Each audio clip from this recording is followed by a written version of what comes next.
Hello again. Welcome to Northworthy Sagas and Stories. I am your host, Tyrkir. The story concerned with the most mischievous of all the ancient gods of the North, the god named Loki, the trickster.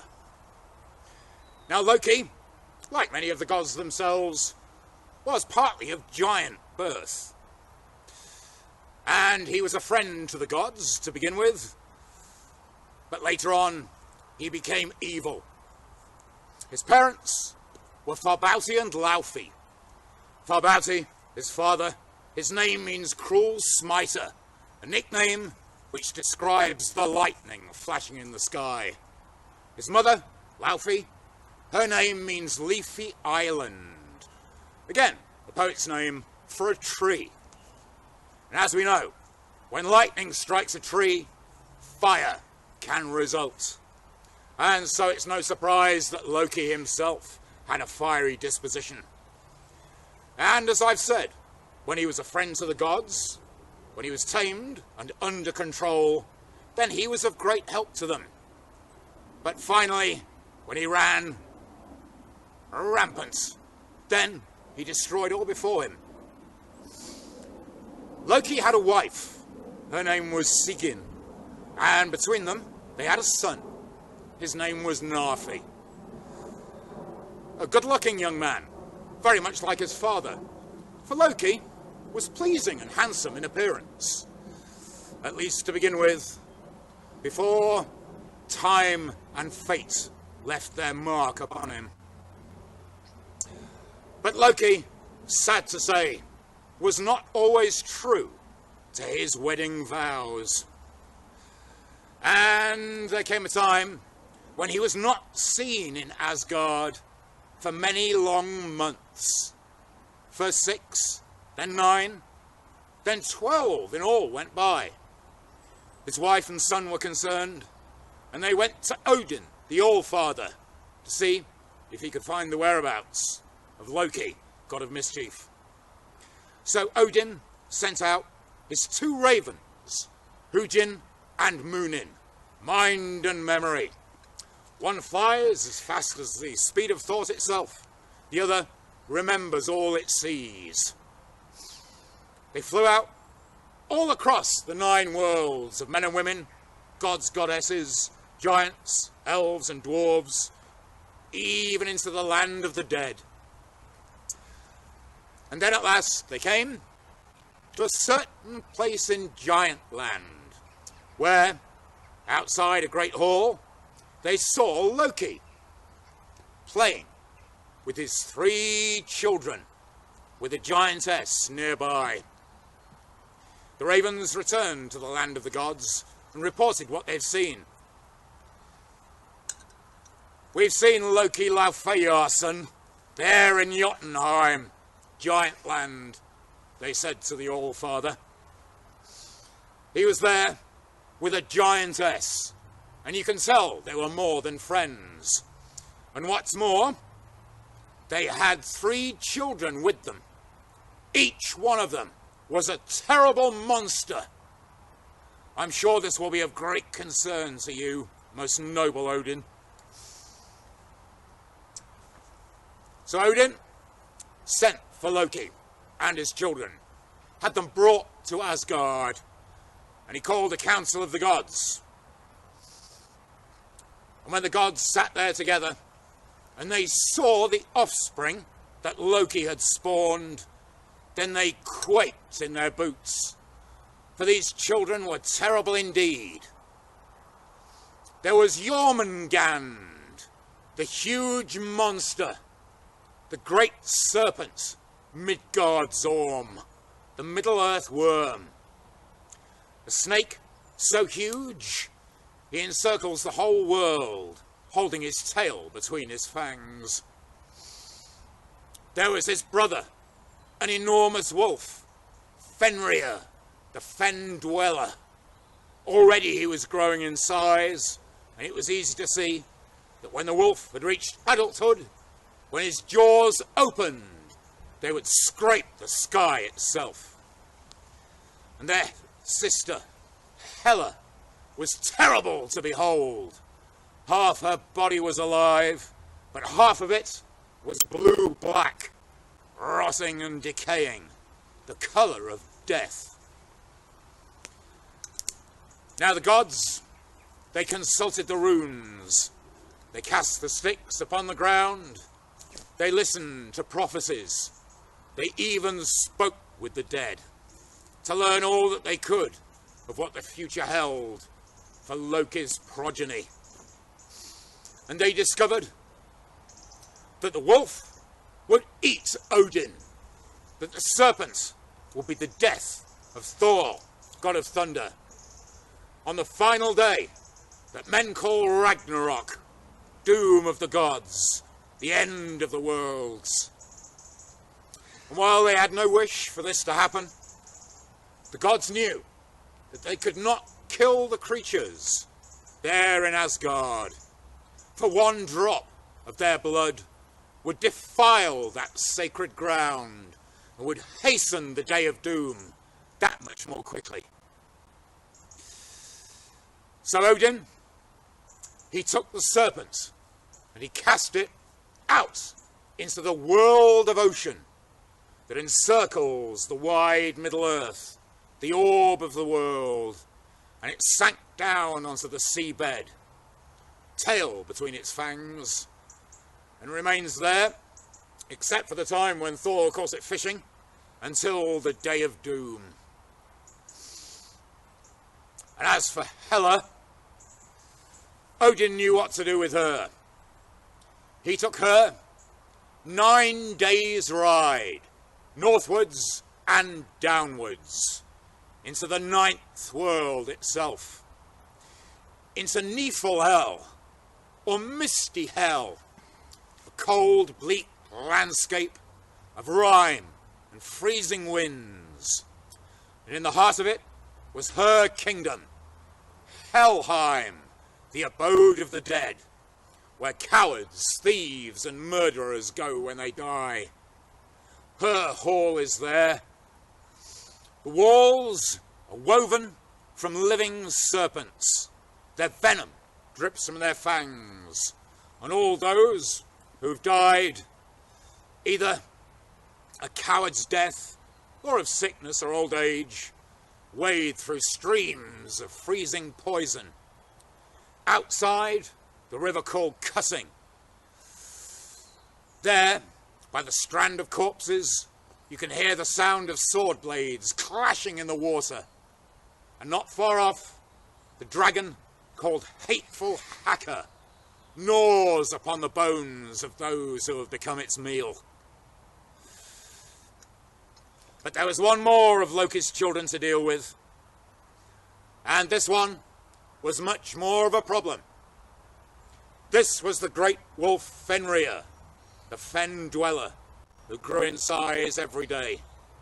And to begin with, although the gods knew what a danger he presented, they had no idea of what to do with the great wolf. A Norseman's Voyage by Tyrkir Thorkelsson. Thunder wielder sighs and breathes on dismal deep, disturbed, dank, dark. This ship travels a sea that seethes, like shaft shot blind at unknown mark, down the cold corpse-strewn stream of hell, stomachs sinking in sickening swell, through one wet shroud of clinging mist, vessel victims we lurch and list.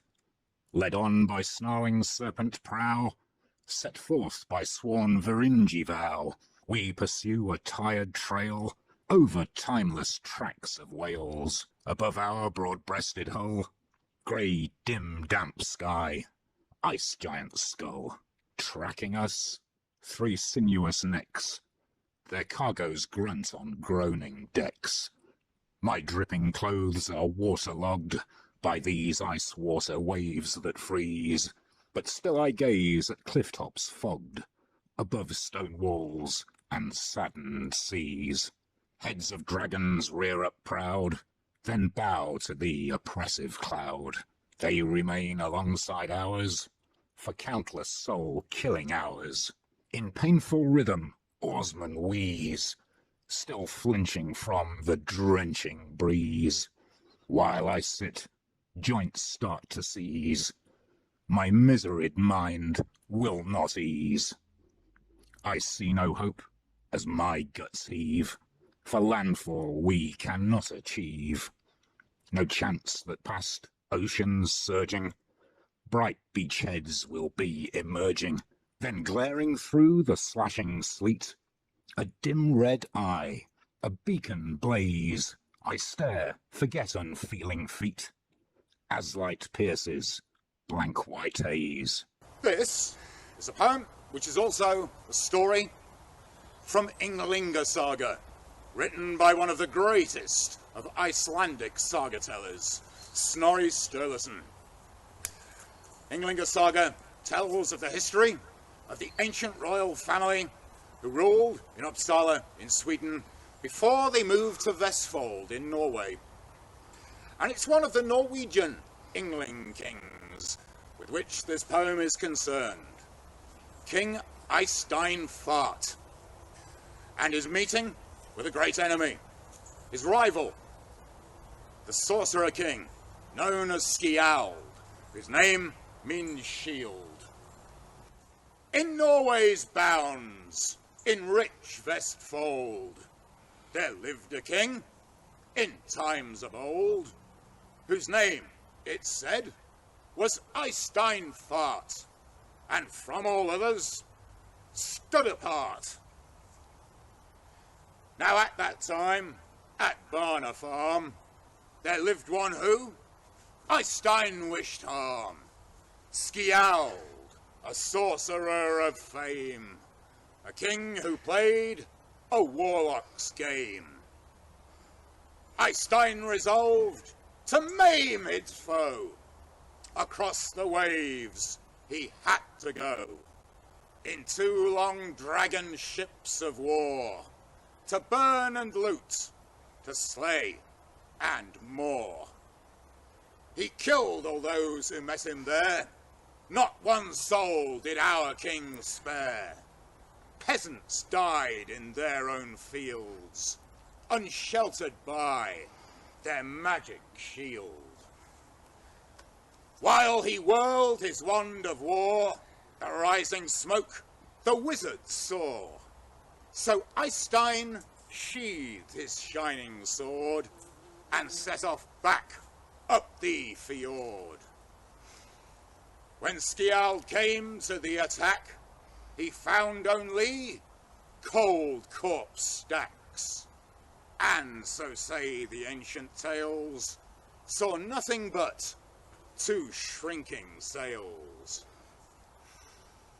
Skjald stared out with shining eyes, then took his cloak and held it high. Into the flapping folds he blew, to hurt those he could not pursue. King Eystein's heart began to soar, as he sat by the steering oar. Blind to the fate that was decreed, his ship sped on, now in the lead.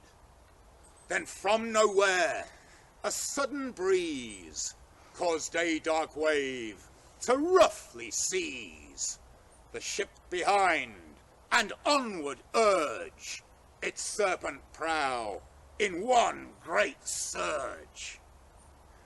The second sail swept past low, and caught the king a mighty blow, which sent him flying overboard. Down to the depths sank this warlord. So this brave king, old Eystein Fart, was slain at last by magic arts, filled in the past with battle lust, killed by one last, most evil gust. Thank you. This is a poem called Feast of Flesh. This poem is concerned with a Viking army, believers in the old gods, pagans, worshippers of Thor, god of thunder, and Odin, king of the gods, god of war, battle, poetry, and wisdom. Now Odin has his sacred beasts, the ravens and the wolves, gods. These are the birds and beasts that feed on the carrion left by those who have fallen upon the battlefield. Now it feeds, the cold-eyed raven, on flesh carved by sharpened sacks. Odin's chosen find no haven from the spear or battle axe. Companions fall with dying shrieks under weary weight of mail. We are food for red-ripping beaks as our strength starts to fail. The blackbird appears like thought, with him the wolf, the grim grey ghost. Here where screaming swordsmen fought, they dine upon a fallen host.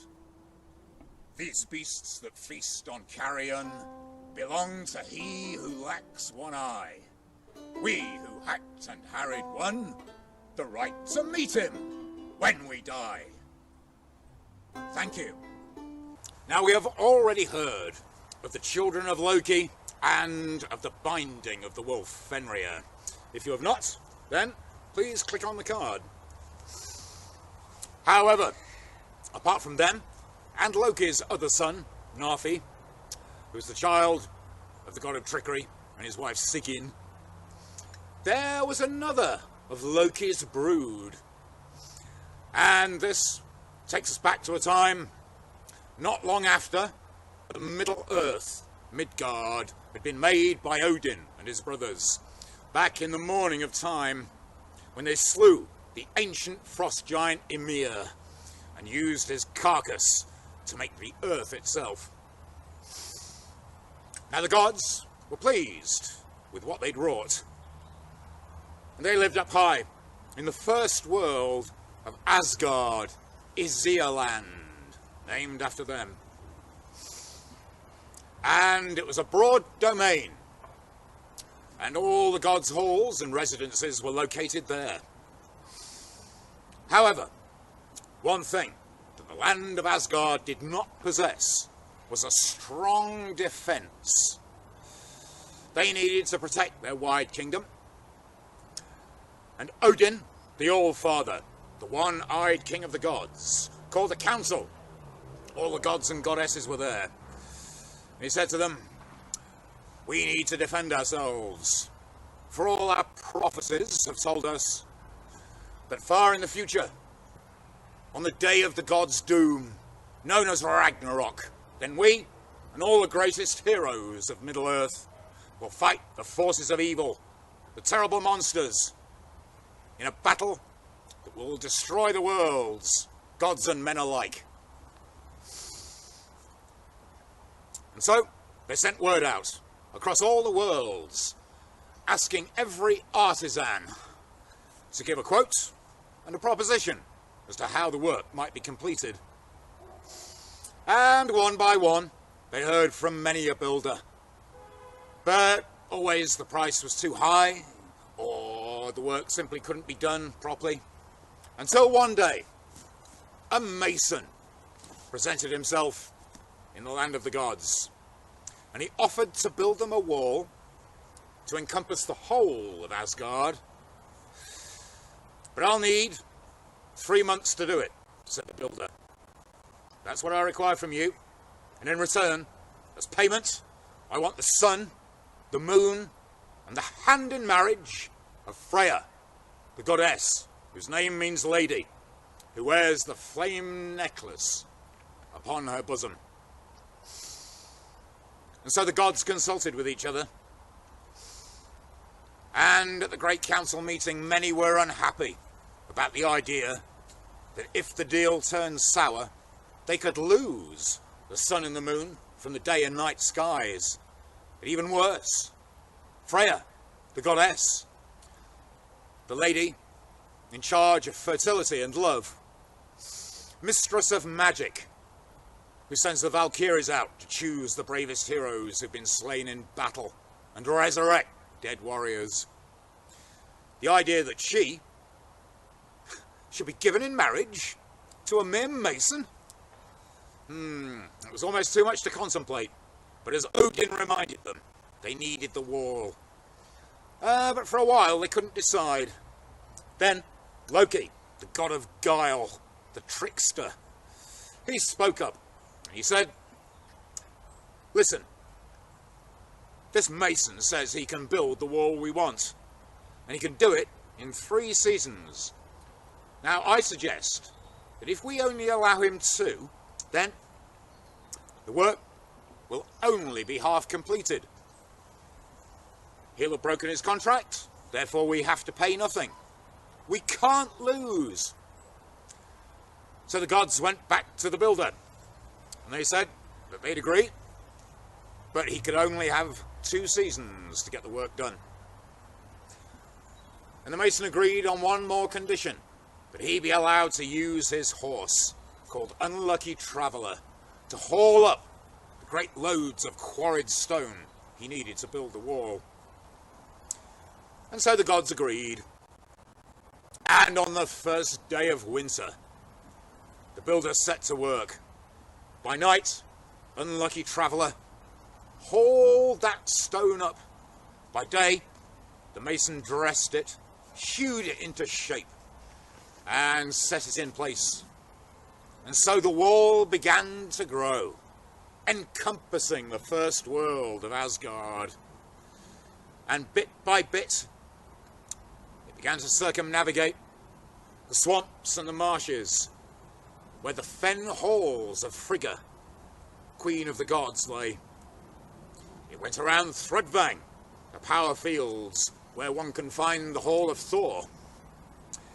Around the dales and valleys full of sweet white flowers, overlooked by broad splendour, home of Balder and Nanna. And even around Gladsheim, where we find Valhall, the Hall of the Slain, presided over by Odin himself. And as the weeks went on, the work grew. The horse kept hauling up the stone. He seemed twice as strong as his master. But that builder was hard at work. And only 3 days before the first day of summer, the wall was nearly complete. And now the gods and goddesses were truly worried, because now they knew that they faced the very real danger of losing the sun, the moon, and the goddess Freya. And they turned to Loki and said, "You, trickster, Laufeyar's son, you're the one who got us into this mess we're in now. You can use some of your guile and cunning to get us out of this, because if you don't, your death will be legendary. It will be sung of by poets until the end of the worlds." On hearing this, Loki's handsome features turned pale. And so, as soon as evening fell, on the last night before the job was to be finished, the giant was going down the hillside. For that, by now, the gods had worked out who the builder was. He was no ordinary mortal, and his horse was no ordinary one either. And they were just setting off. And then suddenly, a mare appeared.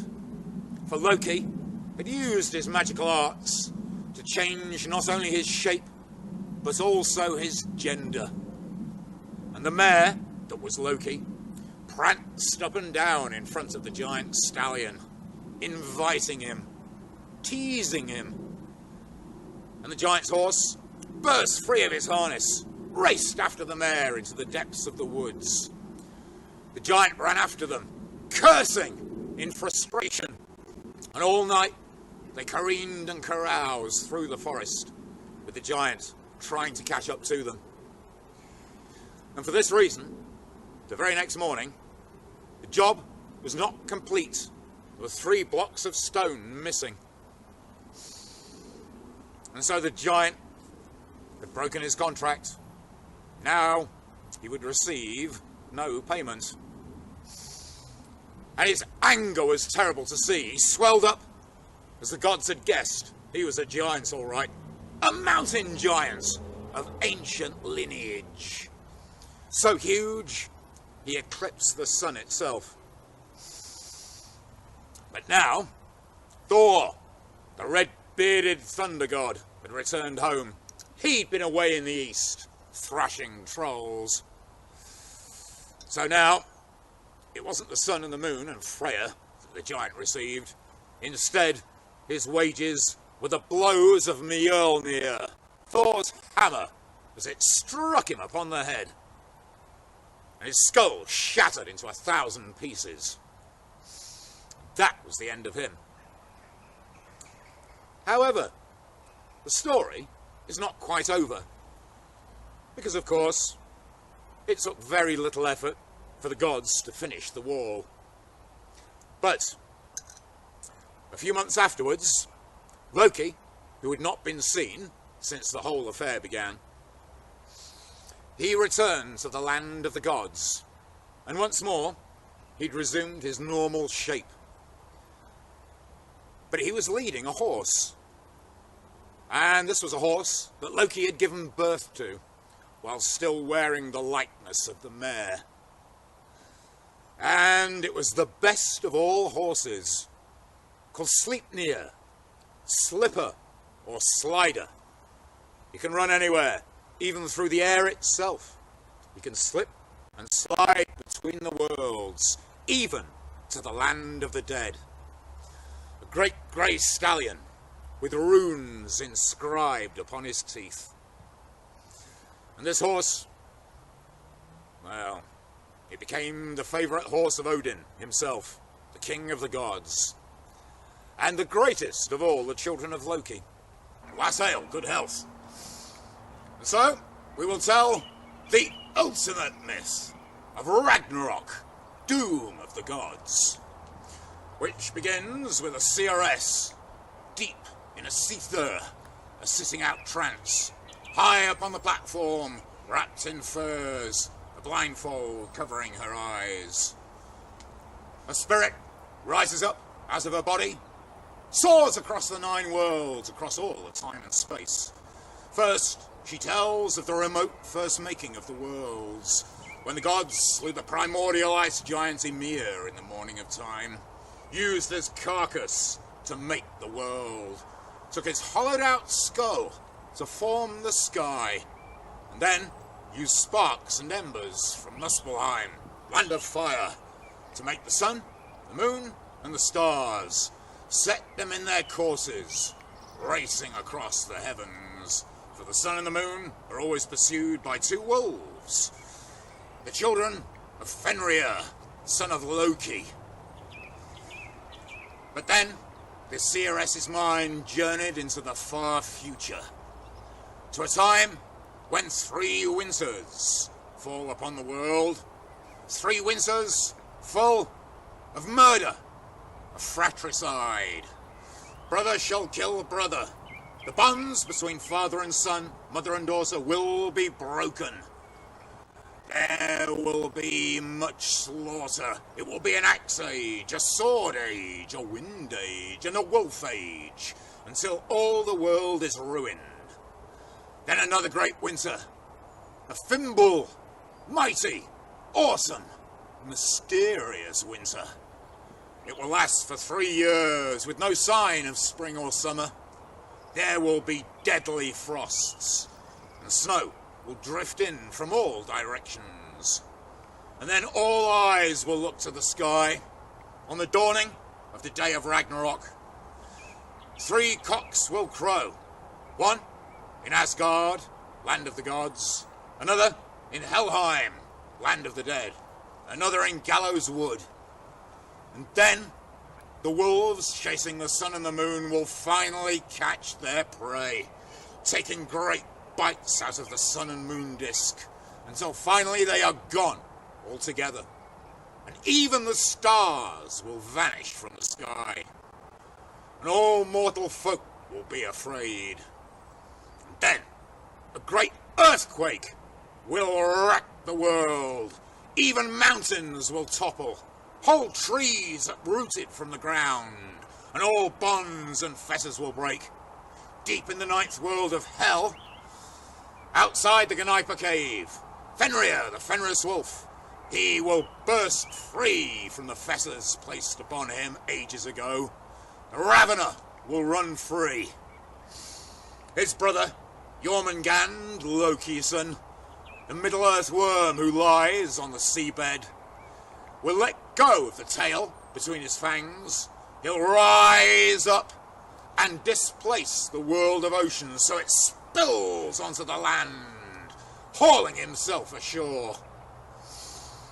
And the ship of the dead, Nailflower, made from dead men's nails, it will be loosed from its moorings deep in the bowels of hell. And this ship, well, it'll be a long time in the making, and many wish it would be sooner. For this reason, if someone goes to their grave, it's best that they do so with freshly trimmed nails, for men and gods wish to delay the completion of that dread vessel for as long as they can. And they're right to as well, for it's captained by Loki, and his crew are all of Hell's people, living dead men, the Draugr. And now, his sons, they'll advance side by side. Fenrir has grown so huge that his upper jaw scrapes the inside of the sky skull, his lower jaw dragging on the ground, while flames leap from his eyes and nostrils. His brother, the serpent, spits venom, spreads his burning vitriol until it spatters the sea and the sky. And above them, the sky will be cut open, cloven in twain by a burning sword so bright it will make the sun itself, now gone, seem dim. And through the gap will come Surt the Black, the fire demon, bringing his army of burning giants from Muspelheim. And they'll make their way to the foot of the Bifrost Bridge, the Rainbow Arc that leads to the land of the gods. They'll climb that brilliant arch as it creaks and cracks beneath them. And when they've ascended, it will collapse in a shower of iridescent wreckage. Heimdall, the watchman, he'll see them coming, blowing the Giella horn that resounds across the worlds. Now the Aesir, the first tribe of gods, they sit in council, discussing their plans for battle. Odin seeks advice and subtle stratagems from the head of Mimir the Wise. In the second world of Vanaheim, the Vanir, the second race of gods, they make themselves ready.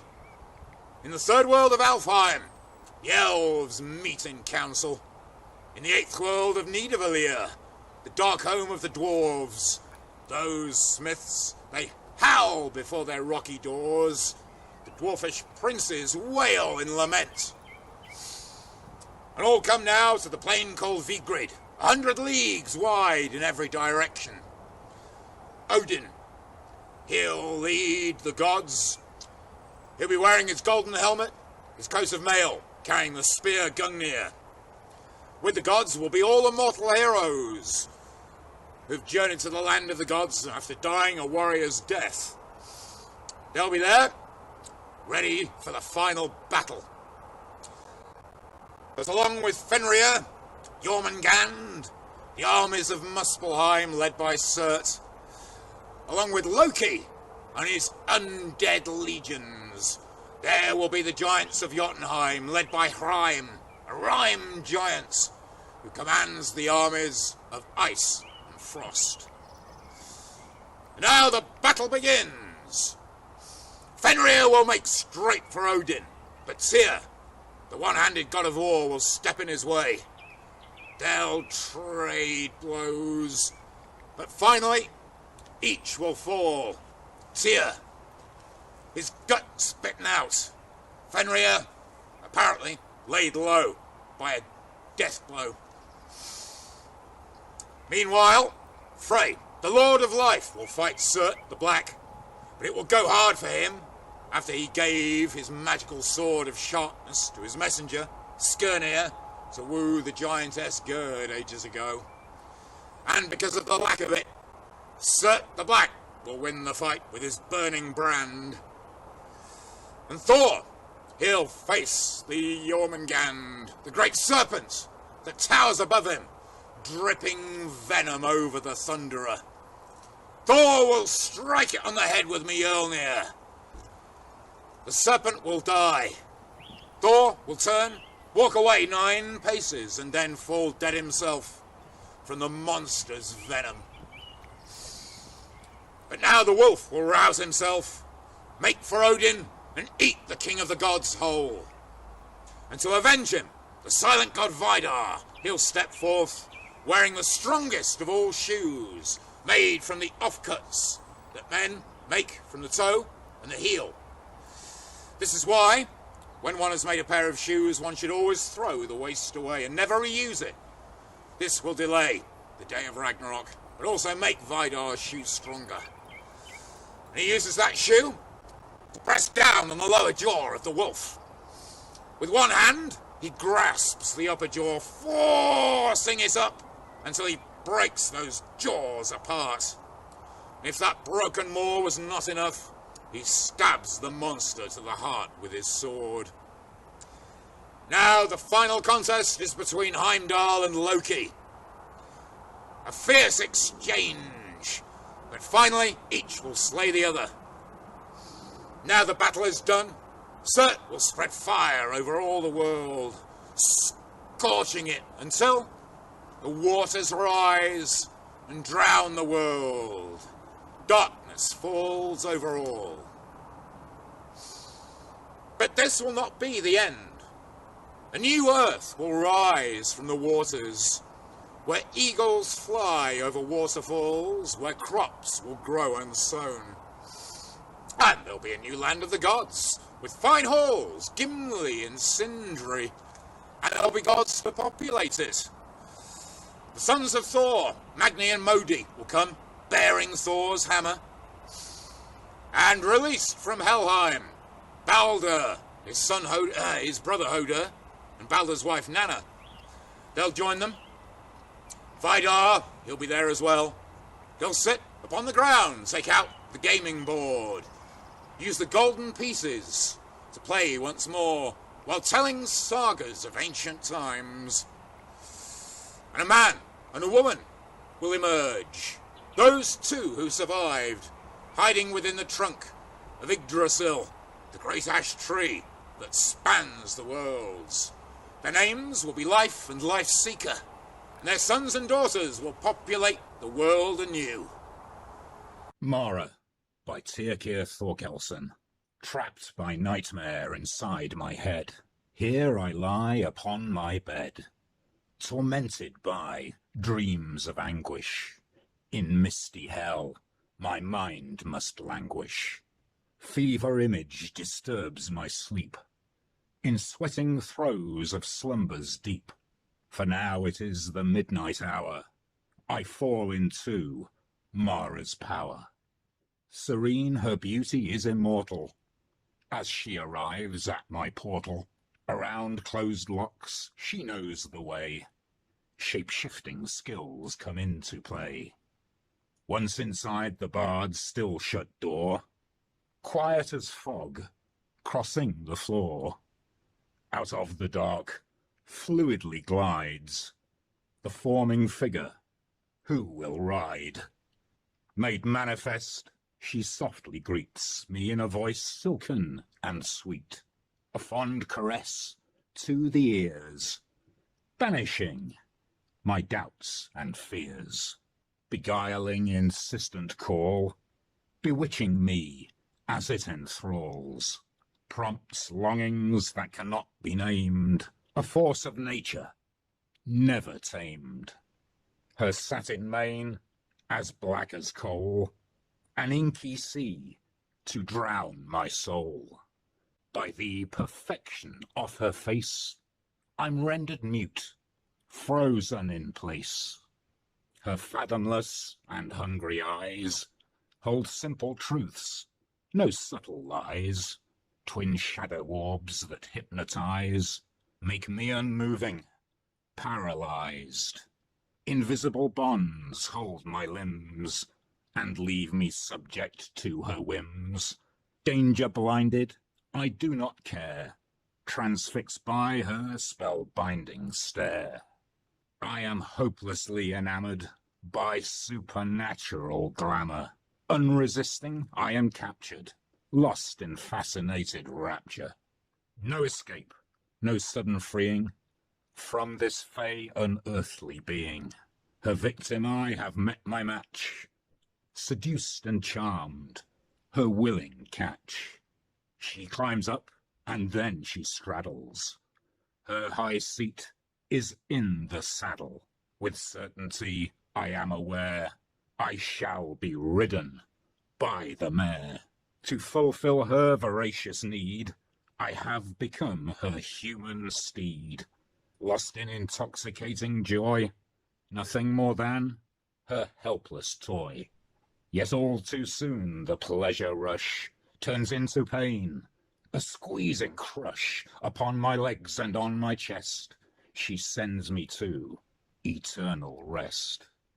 Not of this world, from another, she starts to squash and to smother, heedless of muffled, tortured moans, for I am hers, and hers alone. So with a wheezing, groaning rasp, I give to her my final gasp. After ecstasy like fire, at last I gratefully expire. Used by this creature of the night, the finish line is in my sight. As Mara takes away my breath, I gladly die the little death. The Kraken roars for its release by Tyrkir Thorkelsson, awoken from eons of sleep, rising up from the leagues of deep.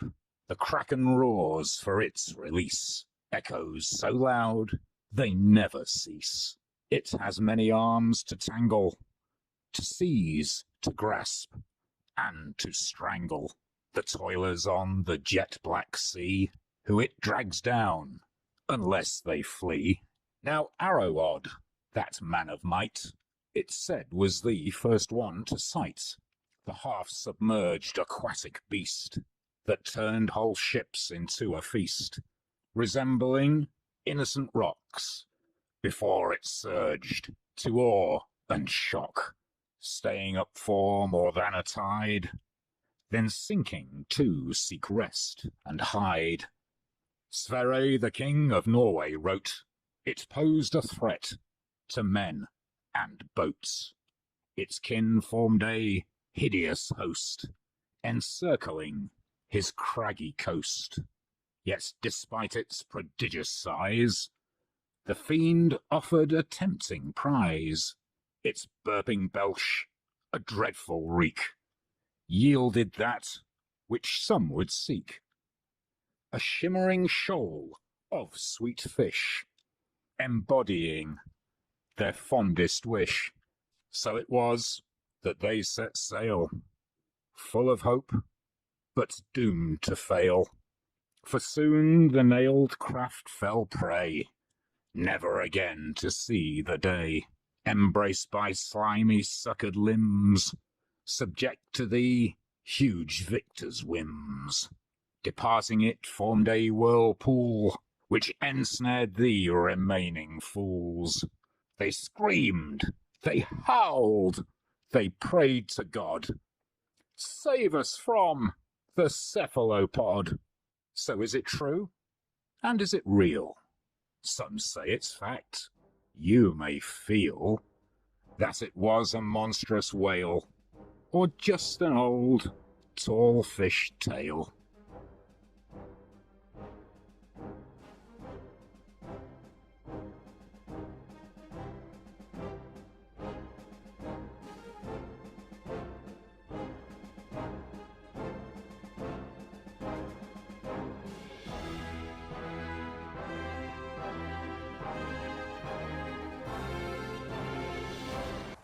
As we know, there are 9 worlds of gods, goddesses, and other supernatural beings, such as giants and dwarves, quite apart from the Middle Earth, where mortal men and women live.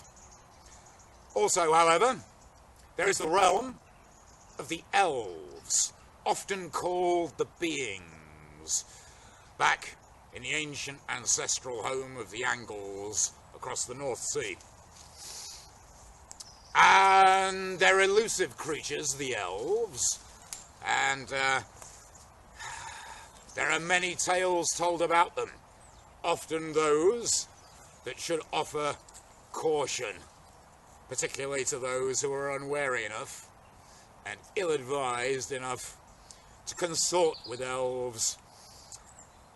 And this is the story of someone who became involved with the elves, who live in Alfheim, the third world, Elfhome, a world only a step away from this one, if one knows the right place to look to find an entrance.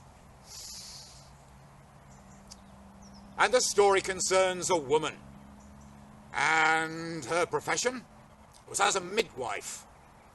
She went around all the homes in her district in Denmark, and she helped all those mothers who were in labour, especially with difficult births, and good ones as well. And she was an excellent midwife, reputed as probably the finest in all the Danish realm. And one day, there came a knock upon her door. She opened it and saw a young boy standing there. He said, "Quickly, Mum, your services are required. At the house, at the other end of the lake, up there, you'll find my mistress. She's only hours now away from giving birth to a boy or a girl, but she bid me to summon you to her. That's what I've come to do." And with that, the boy vanished as though he'd never been. And at once the midwife knew he was no ordinary lad. He was one of the elf folk, one of the beings, one of the race of elves. And she thought long and hard about the request that had been made, because, as I've said to begin with, people who have dealings with elves may find them, well, they're in favour one moment, being showered with fabulous gifts, but the next, the elves can turn against them, and their fortune may become ill. However, upon reflection, she decided that the worst thing would be to ignore the request, and so she put on her boots, she set off, up along the lake. But there was only one house there, and at one time, well, it was a splendid longhouse. Now, however, it had fallen down, it was derelict. No one had lived there for many years. It was a ruin. She couldn't imagine how anybody could live there. Nevertheless, time was getting on, and the sun was about to set, there where the water met the land, and day was merging into night. And she knocked upon the rotting, fragile door, which opened. A voice told her to enter, and she did so. But when she stepped inside, she found herself in a splendid hall.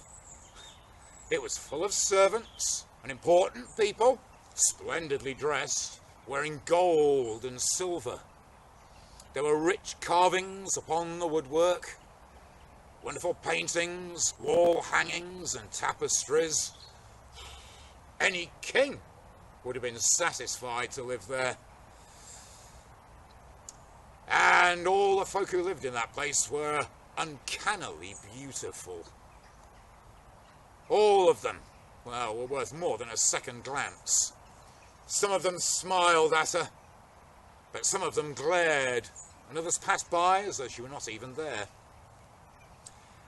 However, the boy who'd first come to her, he led her to his mistress. The elf woman, who was in her bed at the back of the hall. And the midwife, well, she set to her work. And it was a long job. In fact, as she was working, she almost failed to notice that through the window, with the wooden shutter, just on the other wall, daylight was pouring in outside, although it had just turned to night in the mortal world she just left. But then again, it's well known time passes differently in the otherworldly realm. And the hours went by, and she had to exercise all her skill and knowledge to deliver the elf baby safely. And so naturally, she became both hungry and thirsty. But she had the presence of mind not to accept any food or drink that was offered to her. For that could be her downfall. She might never be able to return to the Middle-earth again. And when she'd finished, when the baby was delivered, then the elf woman told her to take a jar of salve and rub it upon the baby's eyes. And this she did. And she was weary at this point. She rose and accepted the heartfelt thanks of the elf folk, refused any gifts or payments, and went on her way. Stepped back out through the door, out into the night. And she looked back at that farmhouse and saw that it was a tumble-down ruin once more. She shook her head, and her eyes, they were bleary, they were aching and tired, and she hadn't had time to wash her hands. And she rubbed at her eyes, and as she did so, it was only then that she realised that some of the elf salve, the ointment that she'd rubbed on the baby, was still on her fingers. However, she went back along the lake and returned home, had a good night's sleep. And in the morning, she'd been summoned to yet another lady of the district, and she was making her way up a path through some fields rippling with ripe golden wheat. And then she noticed among the waving sheaves that there were elves there, and they were picking the ears of grain off the corn and loading it into baskets and sacks. And she kept walking on, and she saw more and more of them, and gradually they stripped all the grain away from the field. And a man and a woman, they were walking along the path the other way, and she said good day to them and said, "Excuse me, but don't you see them over there? Do you see what they're doing to all that fine wheat?" They looked at her very strangely. They shook their heads and went on their way. It was obvious that they'd seen nothing. So she carried on. But everywhere she looked now, she saw those elves stealing all the grain that had taken the local farmers so long to grow. And eventually, because she was staring, finally the elves in the fields turned around, and one of them said, "Look! Look over there!" And the whisper went around the field. "She can see us! She can see us!" So much the worse for her. And with that, they crowded around her, and they tore her eyes out. Now, there are many stories in the northern world, but this one concerns a Danish king, one of the most ancient kings of Denmark. And his name was Frodi. King Frodi achieved many great things. However, Our story begins when he was at home in his hall on the great island of Zeeland. One morning, there came a rap on the great iron-bound doors. The door warden opened it, and he saw there before him a stranger, an old man, tall and noble, using a spear as a staff, wearing a blue cloak, wearing a broad-brimmed hat with a patch over one eye. He introduced himself as Hengikiot, the one with the drooping chin. And this was a phrase a poet might use to describe someone with a long beard. But also, those who know all the stories of the old gods of the north would recognize it as a nickname for Odin, the one-eyed All-Father, king of the gods. And no one had any doubt that that was who the stranger before them was. Hengikiot stepped into Frodi's hall and announced that he had a gift for the king. 2 great millstones, which would bring wealth and prosperity to the whole kingdom. All Frodi had to do now was use them as a mill to produce whatever he wished. And with that, Hengikiot, who was really Odin in disguise, turned around and strode out of the hall, with the stones behind. And they were huge cairns, great round flat millstones, so large that Frodi quickly found he couldn't use them. Try as he might, he couldn't find a beast or a man in the whole of Denmark who could move those millstones. And for a while, they lay idle. However, the following summer, Frodi paid a visit to a good friend of his, the King of Sweden, up in Uppsala, the royal town of the Swedes. And while he was there, he drank well, he feasted, and one day, with his friend, the Swedish king, they went to the slave market. And there, Frodi was struck by 2 slave girls. Great, tall, strapping lasses with huge, ropey muscles. And he knew there and then that they'd be the ones to make the millstones work for him. And so he purchased them, and without further ado, took them back home to Denmark. And he put the millstones in a great box made out of wood, bound around with iron. And the 2 girls, whose names were Finia and Minia, they were immediately set to it, pushing the stones for all they were worth. And they did so virtually all day and all night. The only rest that Frodi allowed them was the same time it takes for a song to be sung or for a cuckoo to fall silent. Hardly any time at all. Now the girls did as they were told. They ground those millstones that had the magical property of producing anything that its owner wished for. And King Frodi had commanded that it grind out wealth and prosperity, as Odin had promised. And so, as the stones ground together and the girls sweated, strained and heaved, a great peace fell across the whole of the Danish land. Everyone prospered. Merchants did more business. The fields, well, the farmers had never seen such crops or such fine animals.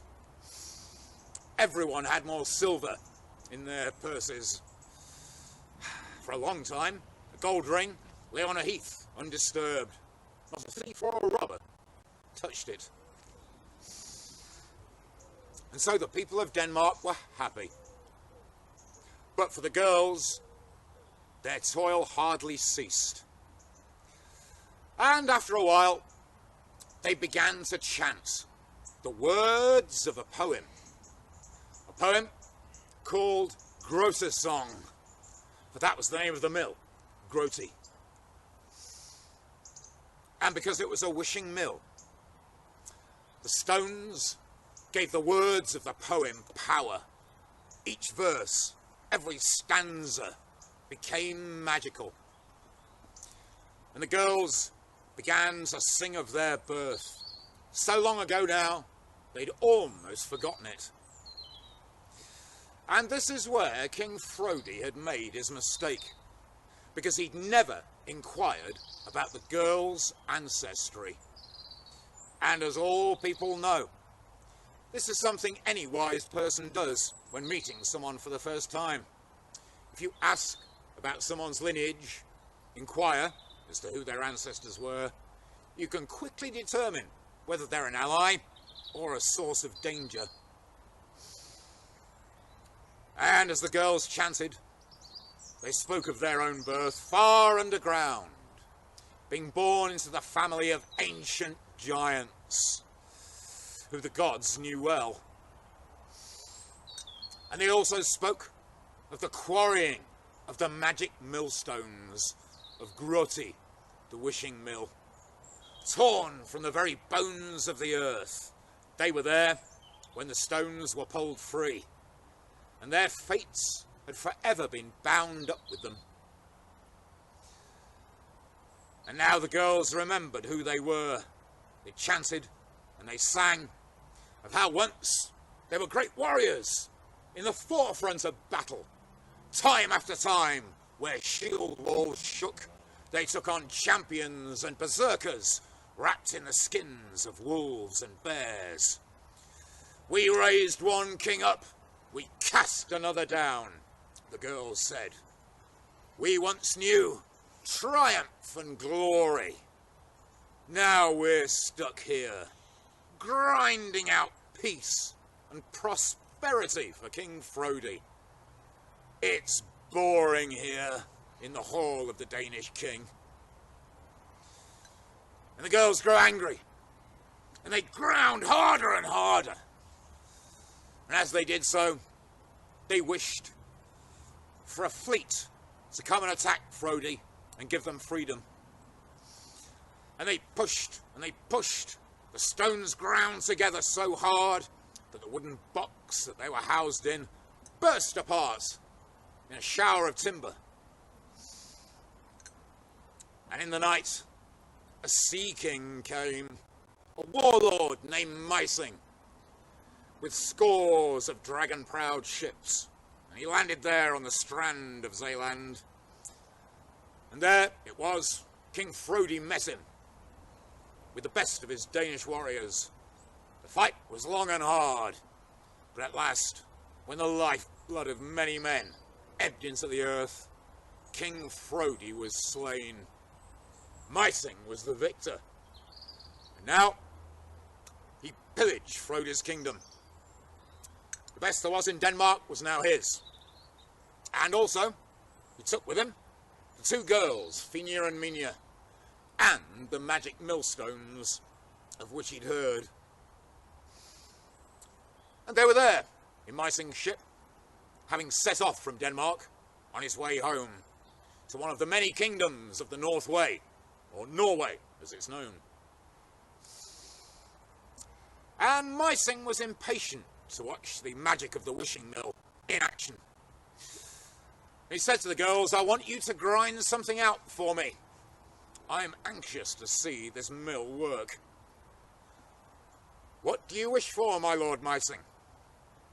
He thought about this, and gold was all very well, and silver, and weapons and armour. But there are some things that can also be valuable. And of course, in the preparation of food, and also the preservation of it, salt is precious to everyone in the northern world. That's what I want, he said to the girls. Salt.